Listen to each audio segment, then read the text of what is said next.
There's the exterior trim. Silly stuff. These posts are redwood. It's actually redwood 2x4s that are skinned in redwood 1x. I don't know if you can see the seam or not. And then they put this is not redwood trim. This is like a pine, and it's deteriorated. So I've got new redwood. Ooh, this piece of glass there, that was from me yesterday. I'm gonna dig all this out.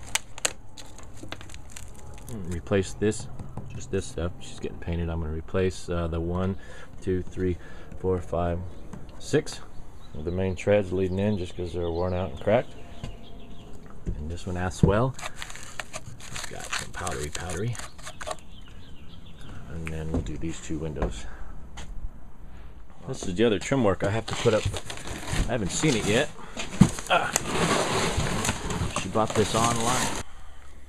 Well, isn't that fancy pants? Kind of cool. 2 windows. Let's get these done. I'll show you guys something. See this little architectural doodad? This is all part of this upper sash of this window. This is why I like working for the lady that I'm working for. She's just as goofy about details as I am. The old windows have this little dooley beal under here. The new windows, not. Okay, they didn't build them. They don't build them the same way they used to. Well, she likes that little detail.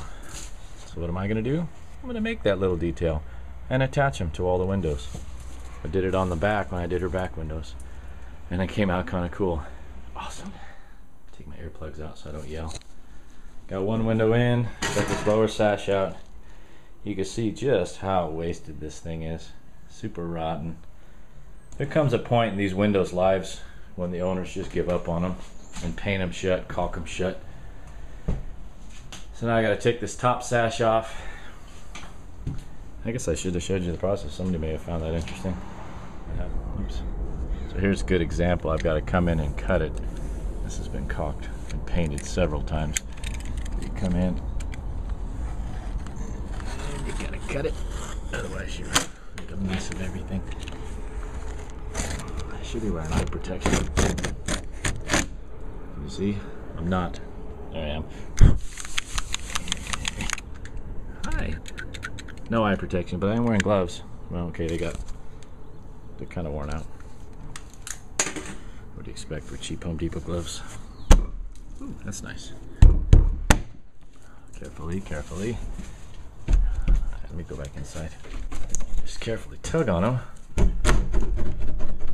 Appears that I'm glued up top there. Got my handy little 5-in-1, which is broken because I use it as a serious pounding device. What I did was basically shove it up in there. And you can see that or not, but it's starting to come down. I bet this one even feels like it still has the rope attached. Let's see. Hold on. Now my fingers. Sure enough. It's got the wheels and ropes still attached. Well, I can fix that. Come in with your handy little knife. Leave the weight in the wall. Oops. Don't break anything, hopefully. It won't go anywhere. Okay. So what I've done, these block frame retrofit windows fit right in the existing hole. You use all the same stock casing, which is nice because then you don't disturb the membrane. They slip right in. These newer double hungs, as I mentioned in the last video, are 4.5 inches thick. I'm gonna take out 1/16 inch out of the stool. This is just the stool. This is just the window stool, and I use my handy little Bosch multi-cut tool. I come in and zap it out, and then this piece just drops right out, pulls right out, easy breezy. I'll show you. That's done. Put my handy little 5-in-1 under there. I missed a spot. It's got a lot of paint in it.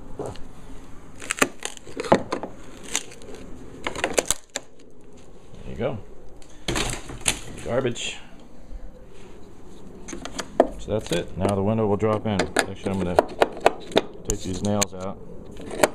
Don't want to leave those in. And you don't want to drive them in either, because if I do have to come back and shave this, some of the other windows, they were so out of square, I had to shave this sill.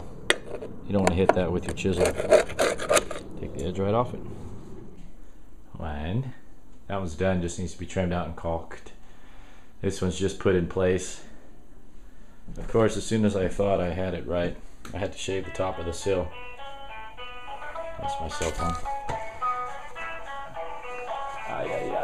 Where was I? Sorry, I got talking on my phone and talking to some neighbors, trying to drum up some work. I put the window coverings back on. Here's the interior, caulked out, trimmed out. Let's go look at the outside. They are still I have to attach the little doodads that go here. But came out all right. I'm pretty happy. And then I replaced some of these boards. This is the entryway boards. These are cracked and worn out, so I put some new 2x6 redwood. Easy. Stripped the post already. Remarkably clean. Face is all rotten. Those face pieces that I pulled off. But I'm going to sand these leading edges. Oh, here's something to consider when you're laying boards horizontally. Where are we? Take a look at the grain when you lay them. It all has to do with shedding of water. So this is like this. These rings, these are the growth rings, of course. When water hits this horizontal surface, it's going to go around. If you haven't flipped upside down, so these are cupped. If you were to flip this the other way, the water goes slower over these growth rings, so you're likely to rot the board out faster, and it leads to raising the grain. So just something to consider when you got bullseyes like this. It's not necessarily as impotent, but you definitely don't want these upside down. See, everything's got a rainbow like that, and that helps water shedding. There you go. There's your wood tip for the day. Got that detailed, railed, installed. The doodads on the window. Replaced the rotten floorboards. Blocked out these bases. Pretty straightforward stuff, not real fancy carpentry. There's nothing fancy about this. And the painter will caulk all that stuff in. There it is.